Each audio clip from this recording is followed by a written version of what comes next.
Hello and welcome to the Creative Consciousness Radio Show on Blog Talk Radio. We are your hosts, Sam and Cabrini Greco, coming to you live from beautiful planet Earth. Throughout our conversation, we will be covering topics such as spirituality, global consciousness, metaphysics, and where you think we're truly headed. We have a great show to share with you today, so bookmark us and receive reminders. And you can visit our website at alltruenatural.com.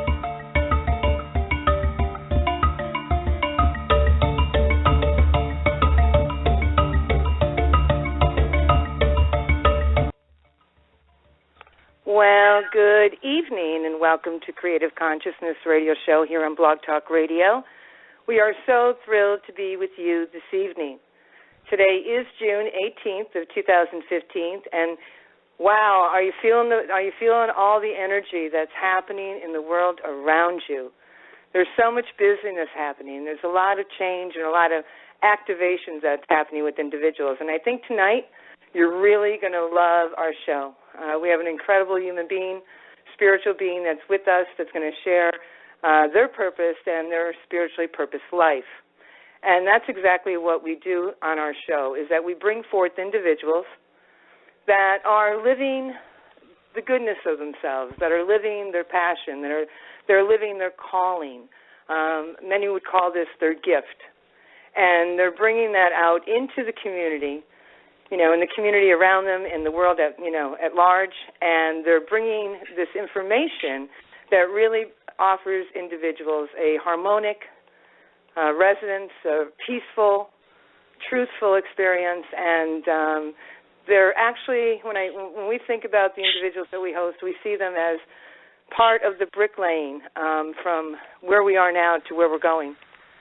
That each of these individuals that we host on our show really are bridging the gap from here to where we will all be in a place of a sense of purpose and quality and self-assurance and self-sustainability and peace and harmony and all that wonderful good stuff that we're all capable of.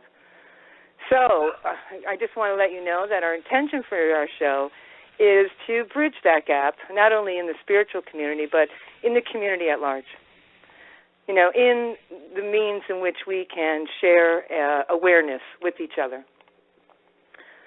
And so what we have decided, and this was an intuitive calling, to create an event where individuals could come from wherever they were and meet other individuals that are walking in the same path of truth, maybe perhaps in a different way, living their own particular passion. And we decided to create an event in Las Cruces, New Mexico, August 1st, and we are calling it the Bridging the Gap Spiritual Festival.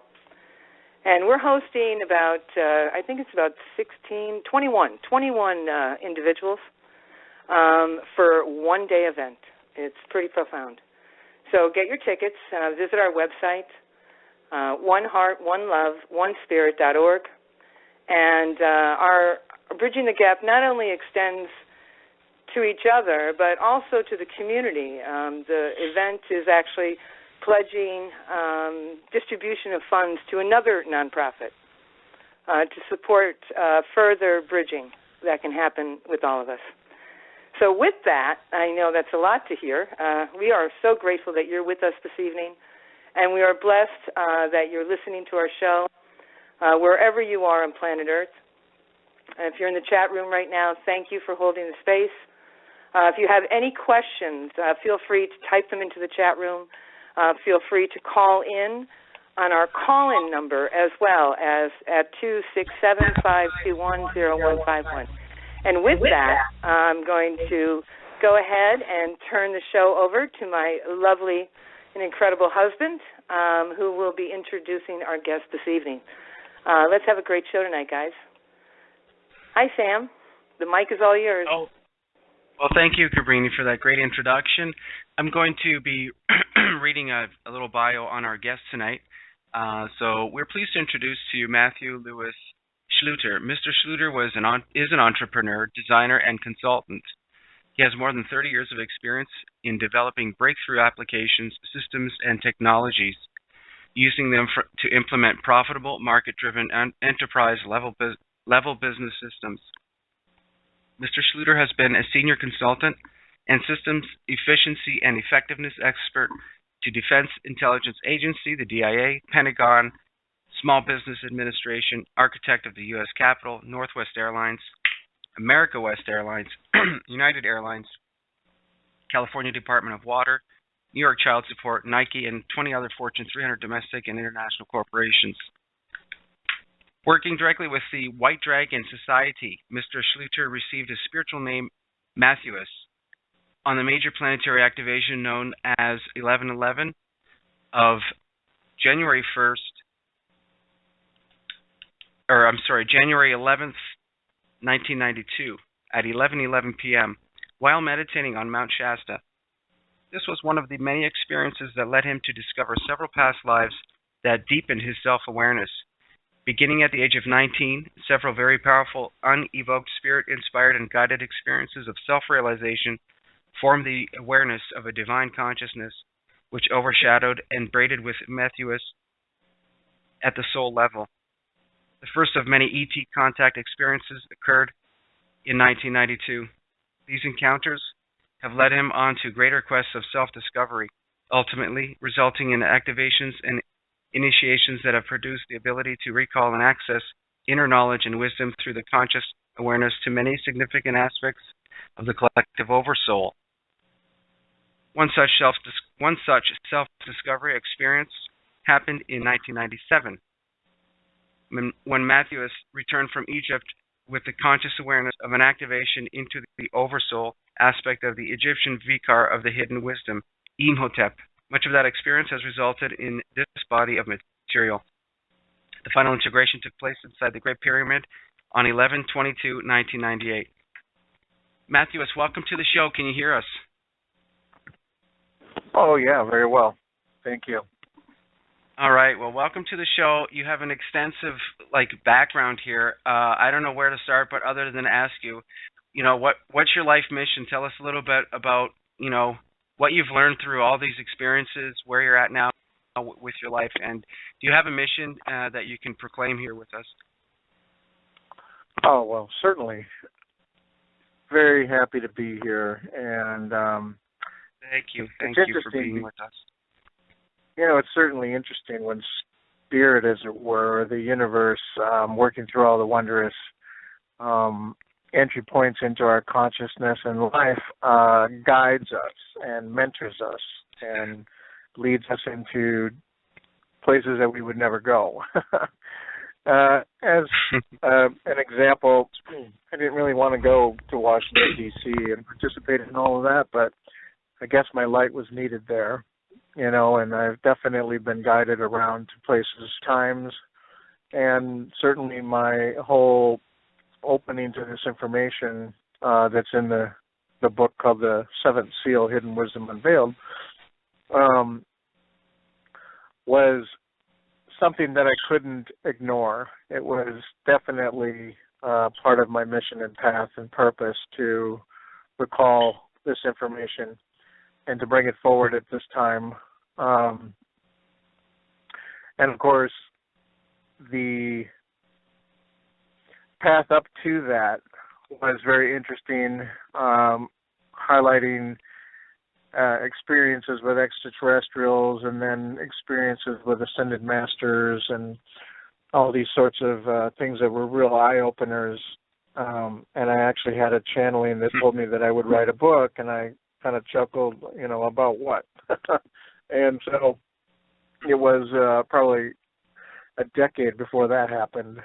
And so all these things that have been looped in, of course, are things that we've agreed to do, from the beginning of perhaps even time, let alone this experience here. The evolution of our soul is a very interesting, large-scale undertaking and event. And so the thing about these activations and events is that it's been going on for quite a while. The first time that we had a celestial alignment and activation was the one back in August 17th, 1987, the harmonic convergence. Yes. I wasn't participating in that, but I was, aware of it shortly after, and began to be tuned into the occurrences that would happen and the energies and everything that would align and would bring more continuity to my consciousness.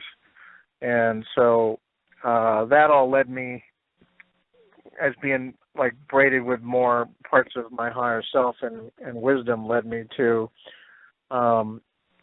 dig deeper into these beckonings that I had, that there was secret information in language in Egypt and all of that. And so the 3-volume book that was written about 10 years ago over a 20-year period has an a subtitle of A Journey of Self-Discovery, because all of these things that happened to me compelled me to continue to unravel my story.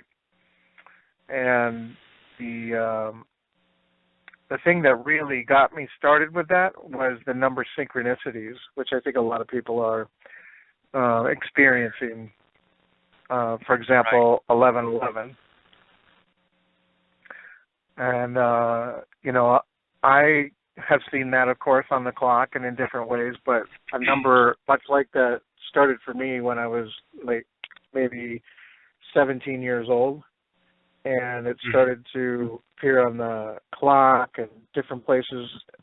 The date, it was just very highlighted and obvious that there was something going on with this. I would have an epiphany and go to write in my journal, and I would look at the time to put down, and it would be 11:22 p.m. or something to this effect. And that increased dramatically over a couple decades of my life, which actually correlated with the code and information that is around the frequency and the knowledge and all this sort of stuff that is explained in the book, was really highlighted by 11:22 and November 22nd, when I ended up in the Great Pyramid having this activation at that time and on that date. And so culmination of every November, the energy started to get stronger and stronger on November 1st. For 7 years, it would build, and the intensity and frequency of these number synchronicities, really caught my attention. I was pretty much almost to the point of, all right, I get it already. Spirit is in charge and ever present and can accomplish whatever it wants, because the types of events, synchronicities, and things that I was experiencing, there was just no other way to, to describe or to realize what was going on other than, the invisible hand is orchestrating everything from a divine master plan. Mathew, can I ask you that? Yeah. Can I ask you these experiences you were having with numbers and, these activations per se, can you tell us if, I would imagine, because in my own experience and similar experience, it's a very natural experience to experience this. It's not an unnatural experience. It's not foreign. It doesn't seem foreign. It might seem foreign to the mind, because it's a little mind-blowing, but for me, the experience itself is very natural. Where you said it, where spirit is in charge. When spirit is in charge in my life, it's a very natural flow, very natural occurrence. Well, I agree, and the more you surrender to it, the stronger that becomes. But that first, absolutely, the first sort of deep surrender is, well, I think for most, even for me, it was a little bit scary. It's like, if I really give into this, what's going to happen? And of course, once you do, I mean, it's just way better in that, everything just gets stronger and clear, and the quickenings and all this would, come faster. But the first time you really just sort of fall backwards into the trust, it's just for a minute, it's like, what's going to happen if I give everything I have to Spirit for a higher cause? So take us through some more of these numerical experiences you've had in your life. Well, just the intensity of seeing so many things coordinated by, I also like to call it the synchronicity engineers. Or, a movie you might come to mind is The Adjustment Bureau, where there's literally teams of engineers coordinating the meeting up of certain individuals so that the purpose of the higher plan can be enacted by everybody carries a piece of the puzzle, a key to unlock the great activation that we're headed towards. And so by having more and more of these many events occur, I was able to have a deeper and deeper trust that led me to go to Egypt essentially by myself and on a tour, with Spirit. There was nobody there but, me in a foreign place and Spirit, and I had to continuously surrender and trust and allow the unfoldment of what was to happen that led me to being in the pyramid, activation. And so it wouldn't have happened if I didn't continue to deepen that trust. And even when I thought that I was as surrendered as I ultimately could possibly be, there was even more depth to undergo because I had a near-death experience in the hospital that really was the final sort of deepening in self-discovery. And while I was in a deathbed, basically additional parts of my purpose and soul were revealed to me when I really gave it all up to the divine. So there are many examples that I share in the book about how, this deepening and opening your mind, too, to the possibility that everything that highly interconnected is certainly part of an activation experience in and of itself. When you start to realize that we really do live in a divine matrix, the codes and number sequences and things, and we each have our own sort of special set of numbers that activate us on a deeper level. But there's these ones that correlate to the Fibonacci sequence, and ones that also correlate to our own language and number system. And they correlate because they were intentionally put there to carry the core knowledge and the information and the frequency of all of this. They were built into the language. Many people know who Saint Germain is, and before he became Saint Germain, he was Sir Francis Bacon, and with the whole Shakespeare team, and being involved in writing the King James Version Bible and this formation of the English language. You had the Middle English and the Tudor English becoming the modern English right at that time, and that's when a lot of this code and information was woven into the language.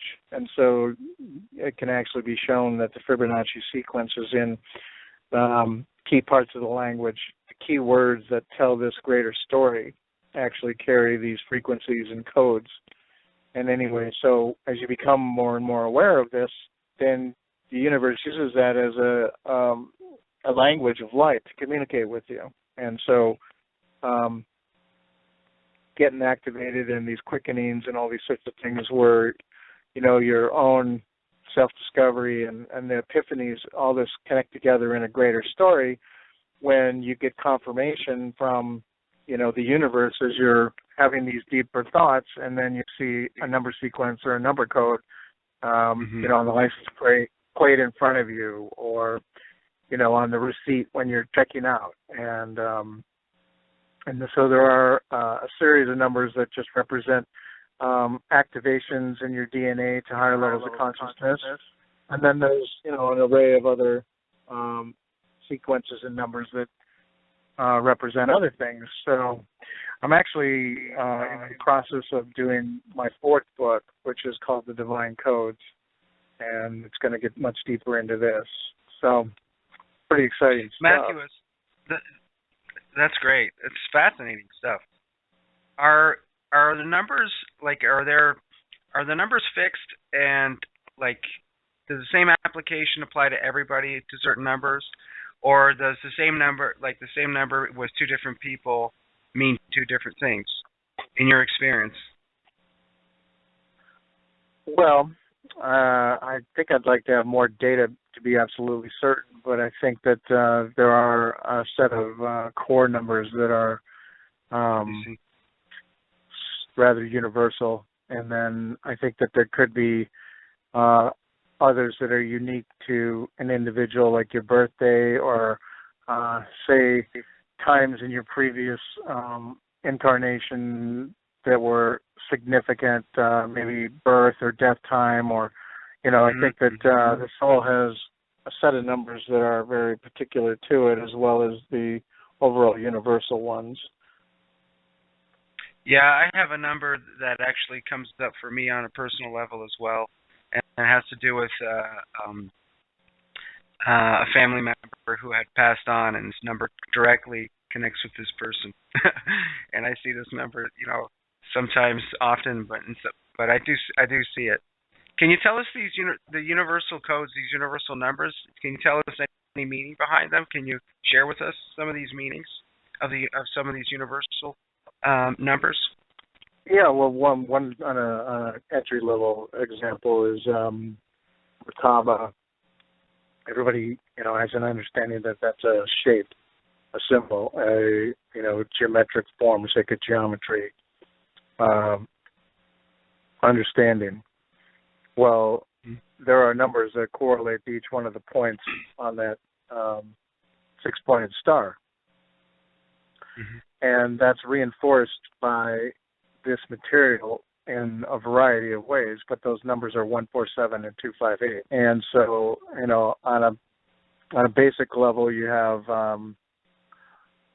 there's a lot of three-digit codes, by the way, that appear in the material. But on a fundamental level, that's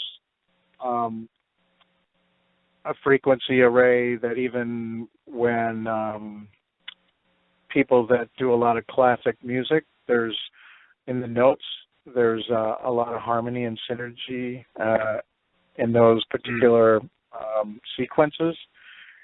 But also in the word Merkaba, there's another correlation that it actually adds up to, when you do numerology, you basically work with the consonants and the vowels. You work with the numbers above and below, and you typically, there's conventional understandings, but I like to talk about it more esoterically, that you've got a feminine and a masculine vibration to a number.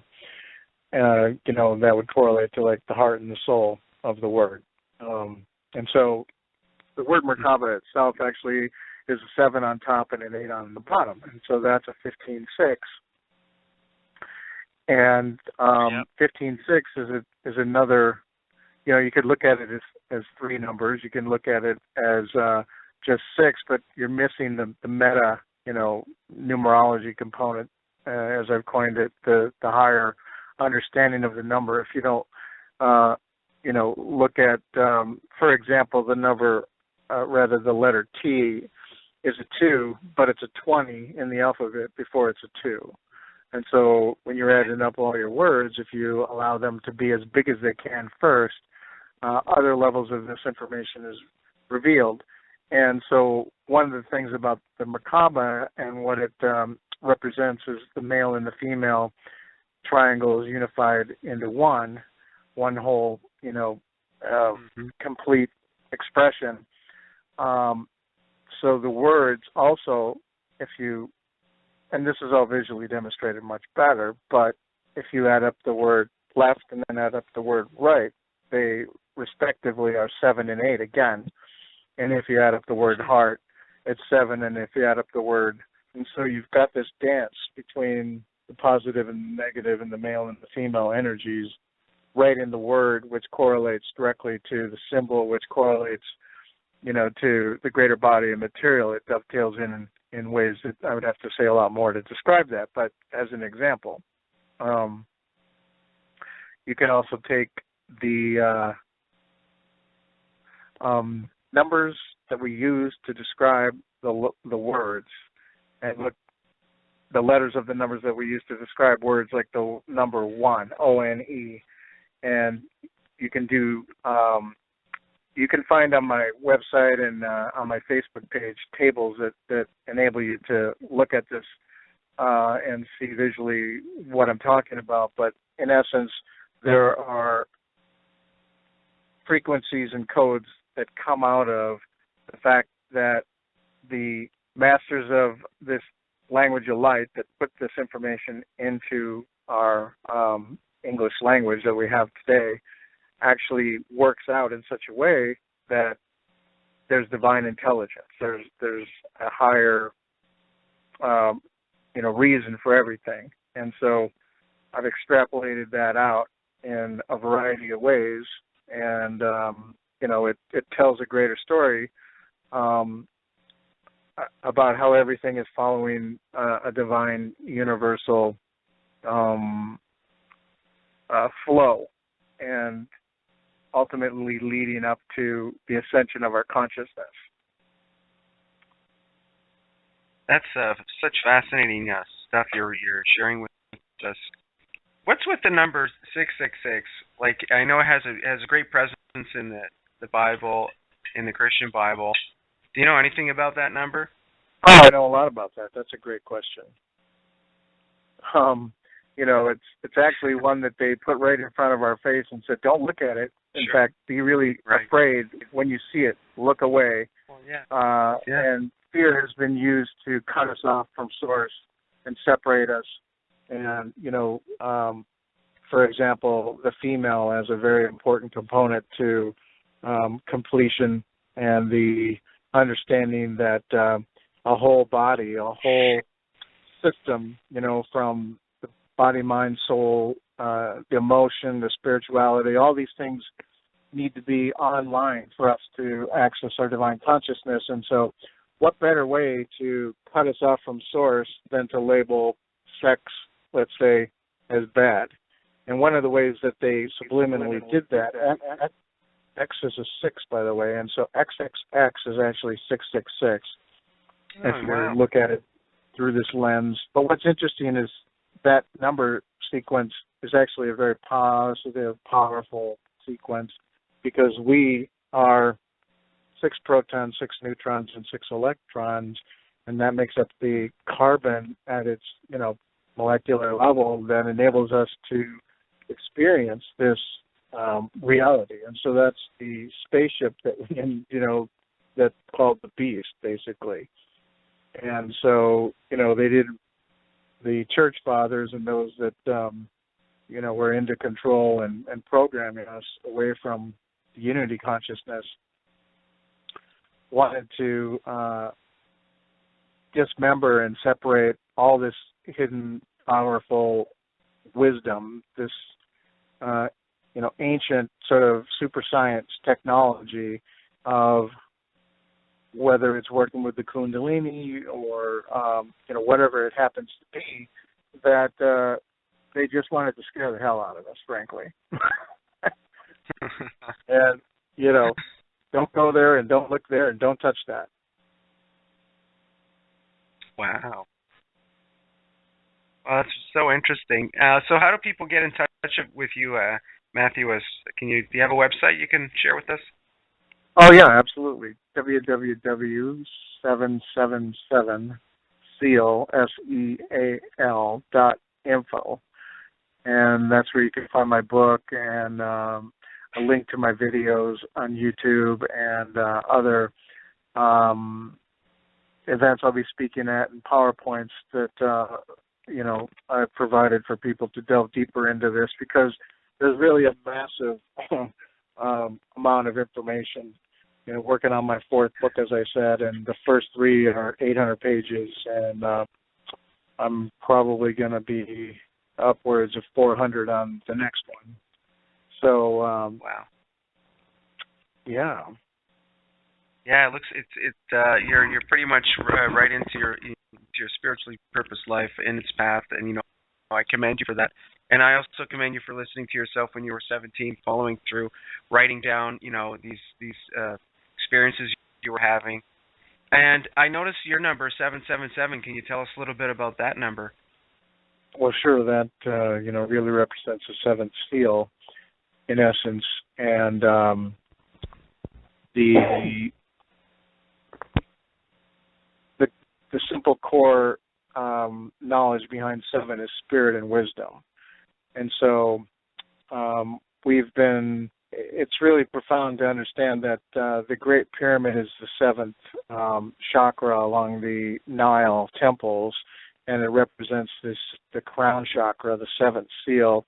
And so as humanity has been awakening more and more, we've been going through en masse a activation whereby, for example, in the One Love hippie kind of movement of the 60s, we were activating the heart chakra. And as we moved up through the years, we proceeded into the information age, which was the throat, and then we moved up into the third eye, where everybody is becoming more online with spirituality and an interest in awakening and having spontaneous activations and so forth, which leads up to the final opening of the crown chakra, where we really go online with our divine consciousness. And that's correlated with a particular date and time, and that's this November 22nd, which is the activation of the seventh seal. Previously, it was 2 Easters ago, we had the activation of the sixth seal. So actually within the Bible, we have a story that is not too far from the truth, even though much in the Bible was, kind of set in a way that,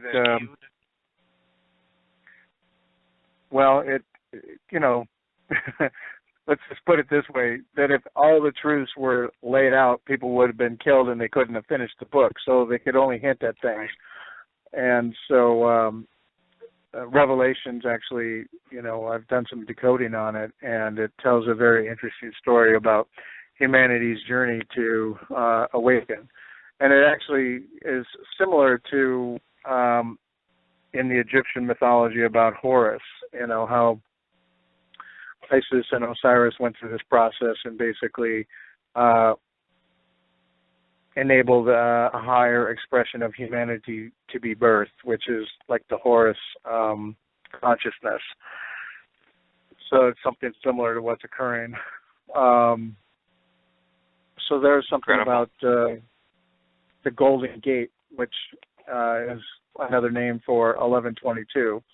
And there's a bunch of evidence in around the zodiac, and there's many things that are deeply hidden within the zodiac that confirm all of this, that there's a silver gate and a golden gate, and that when the Grand Cross and the celestial alignments that we've been seeing at these, the beginning of the blood moon cycle, which happened those 2 Easters ago, that this was all foretold, and it was actually encoded in some things that are just kind of right before our face, that there's a lot more depth of knowledge and wisdom, and even the Fibonacci sequence that's encoded into the zodiac, and the names of the months and the names of the signs of the system. And so, it's pretty profound to discover that all that is really there.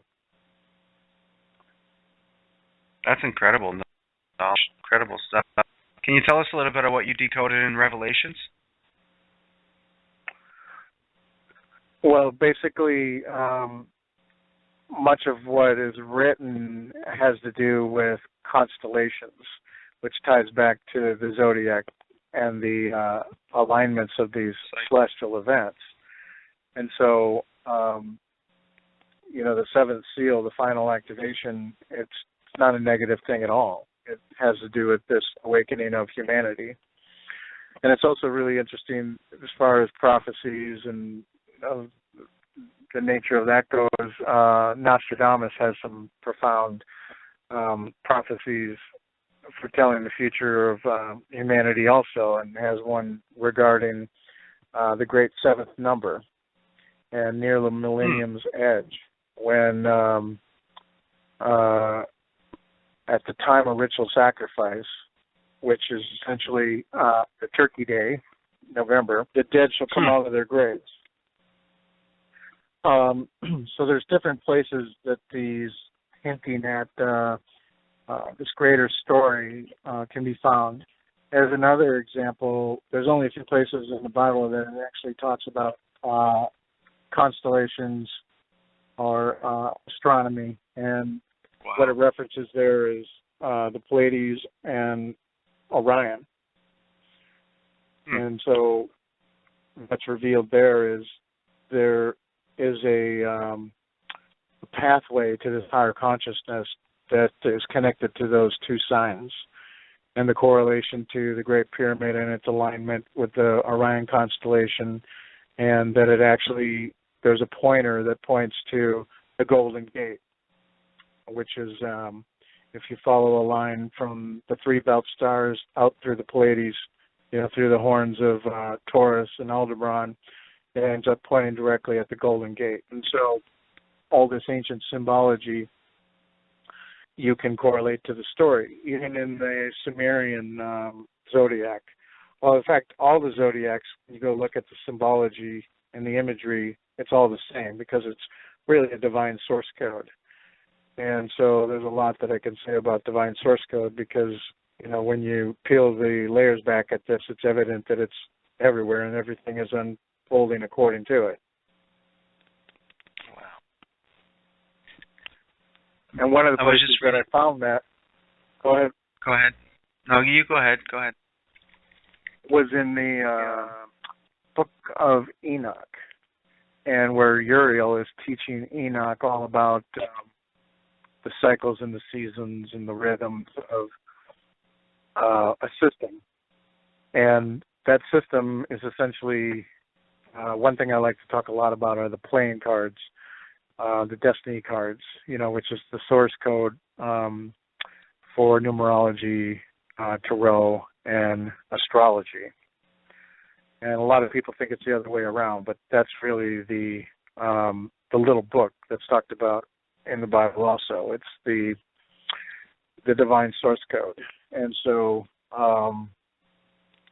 it is in there that I deciphered the locations of the silver.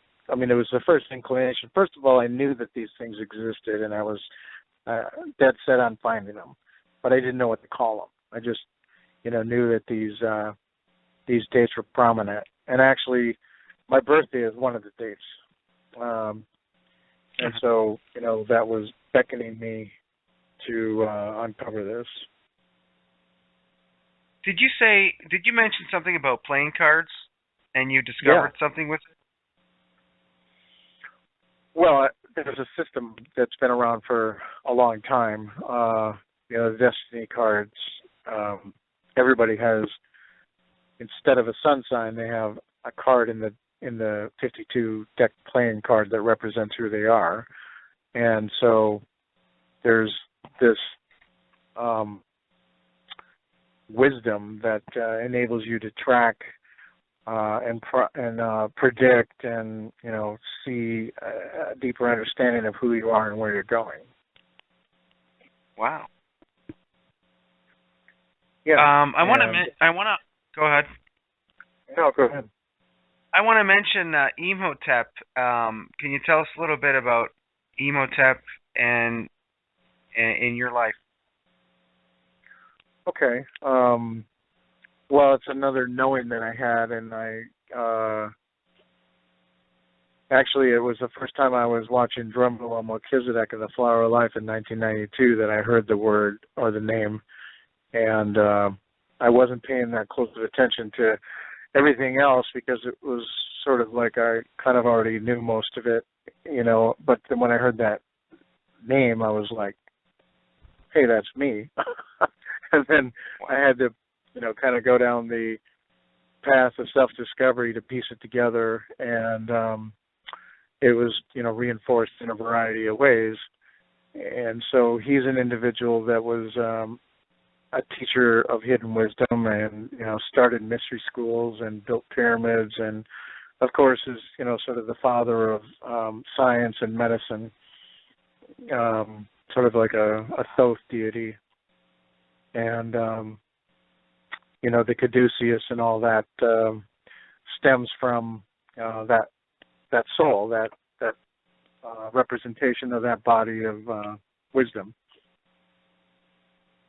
Yeah, that's incredible. I'm just fascinated in your relation, your presence with Egypt, and how you apply your knowledge of Egypt. And I know it's part of you, and I know it's part of your past lives as well.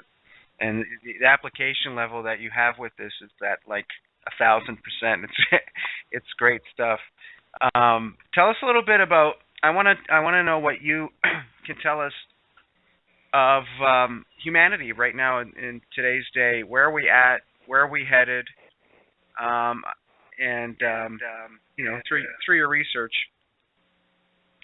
what can you tell us regarding to where we're at and where we're heading? Well, since I've been on the spiritual path for, it's like 33 years now, when I really had this self-realization, enlightenment when I was 19. That's a power now, too. Yeah, right. And I was also 33 when I went back to the Great Pyramid and had that experience. So it's interesting how these secret numbers and stories correlate in a variety of ways. But the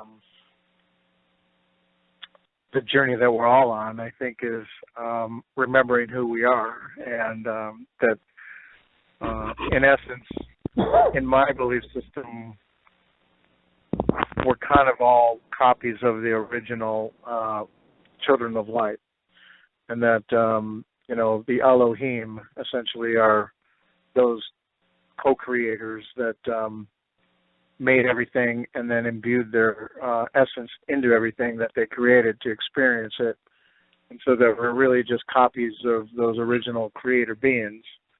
And so we're all waking up to realize, there's many ways this message is being reinforced. We're God, we're, the divine source, realizing that we've never been separated from source.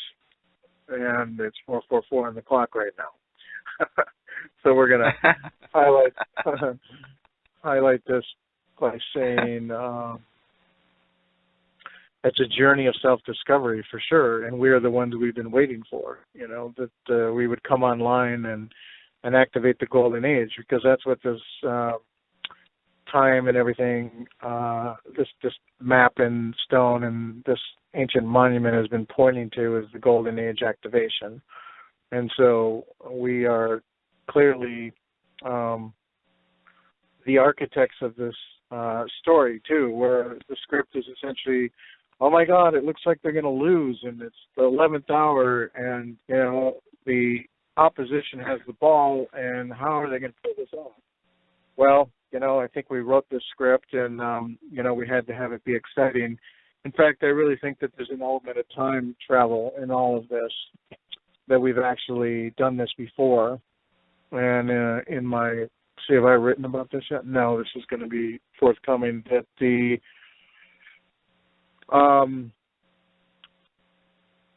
2012 Gateway was intended to be optimized with as many aware souls to enable the Golden Gate to be as impactful as it could, and that we did not optimize that gateway previously, and that we actually have been in a bit of a time loop 6 times before, and this is the 7th and final time that we are making sure that as many souls are participating in the Golden Age as possible. That's amazing. Yeah, no, that's amazing. The number 7 popped out. It's the 7th time it's happening and final time with this cycle.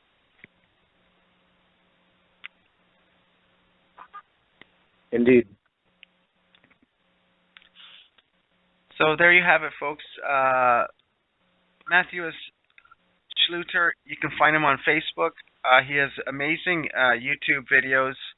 I have watched them before. They're activating. Those of you who are attracted to this information, it's obviously meant to be.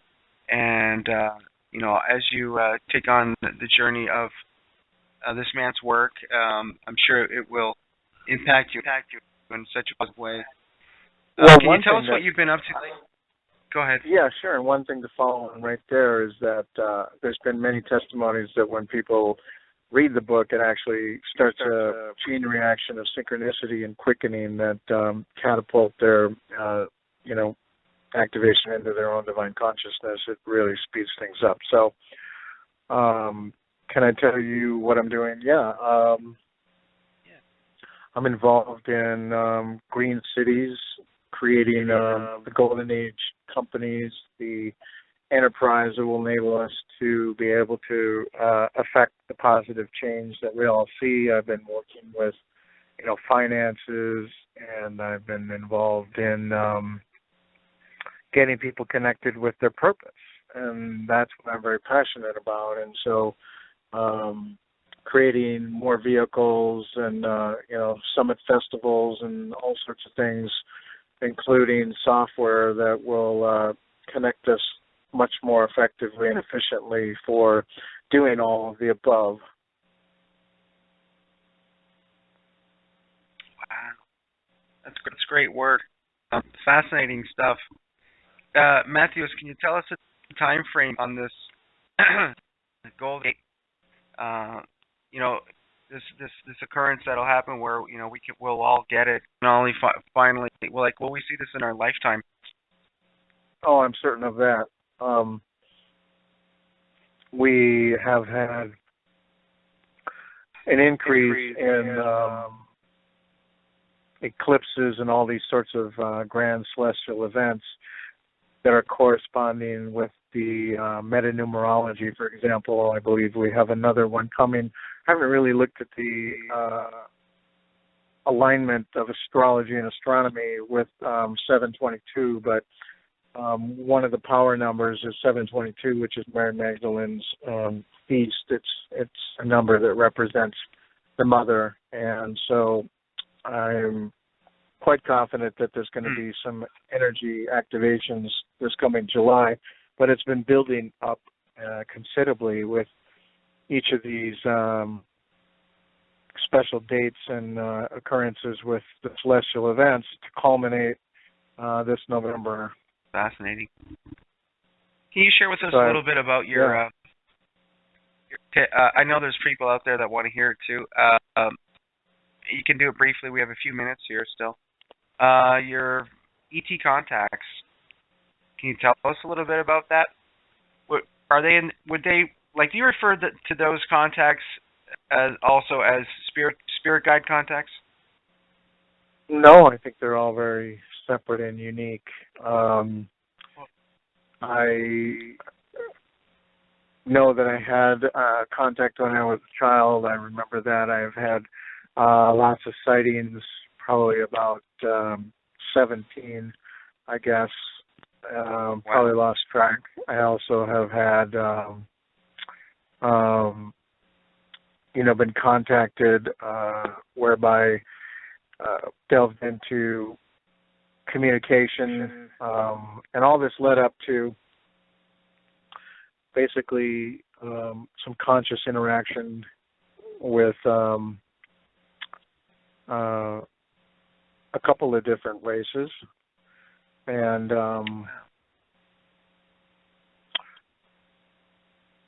let me see, there's a lot of detail that I could give around this subject, and I think I'm going to be writing about it, so I don't want to entirely give it all away. And sure. Also, Sure, no problem.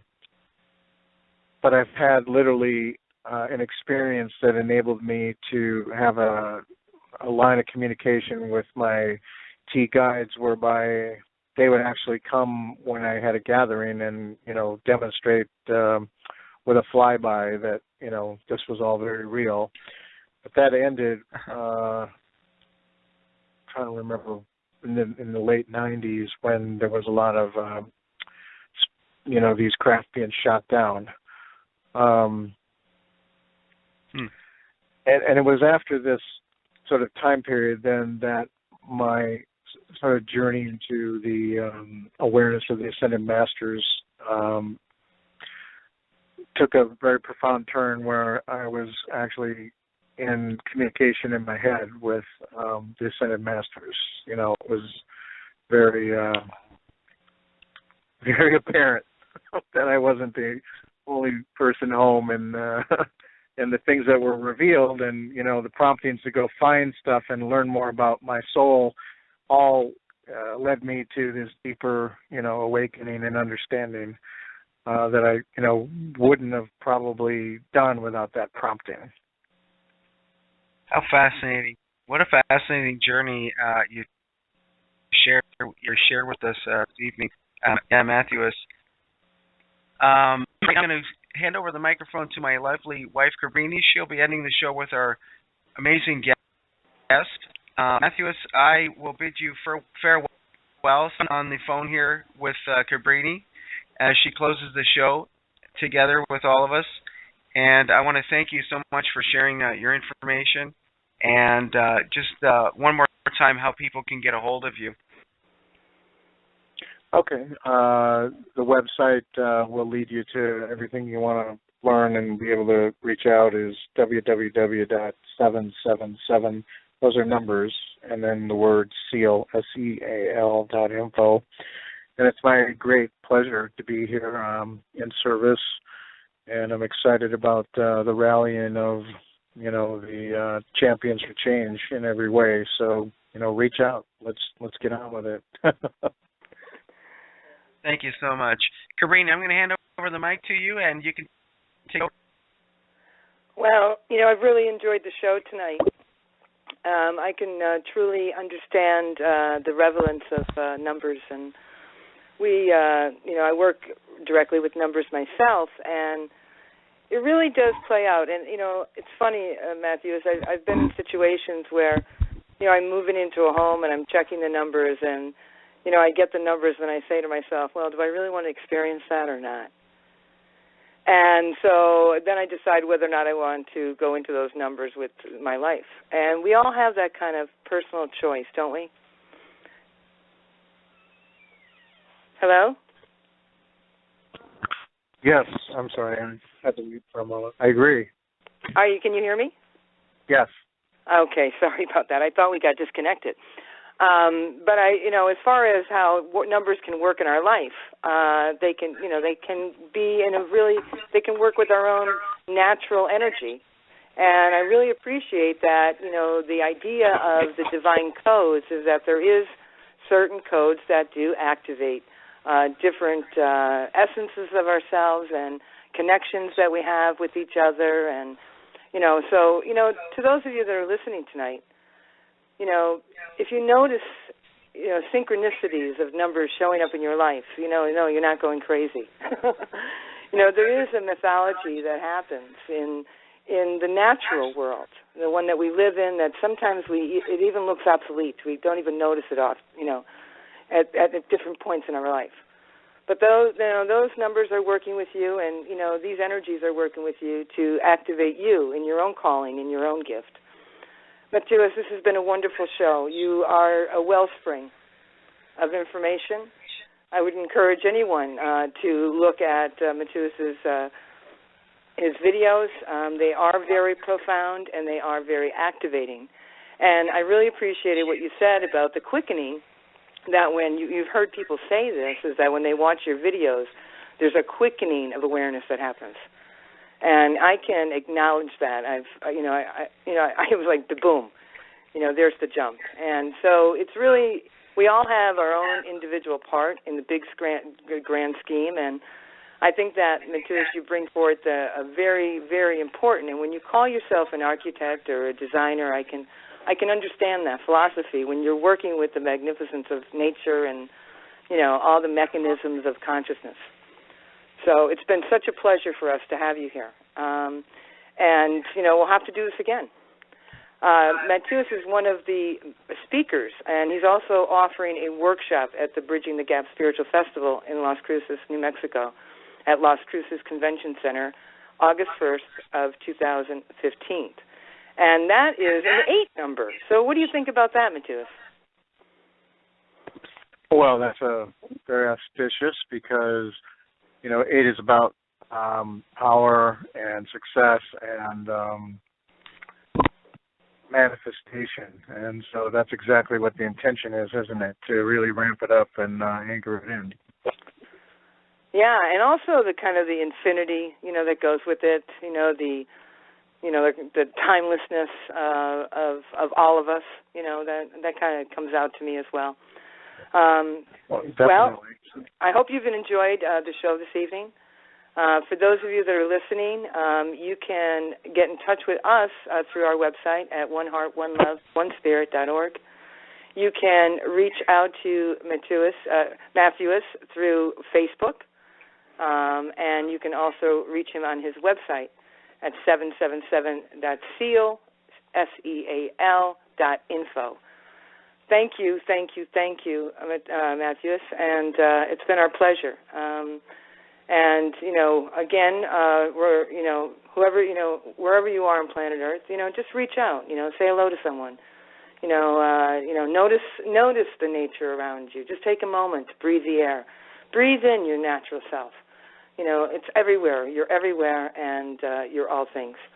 Have a great evening, and much love, and many blessings. Mathew, we're going to be with you in a minute, and I'm just going to go ahead and play some music from one of our lovely beloveds, Jim Wafer, and he's out of New Zealand. He's a bell drum maker, and I hope you enjoyed the show. Namaste.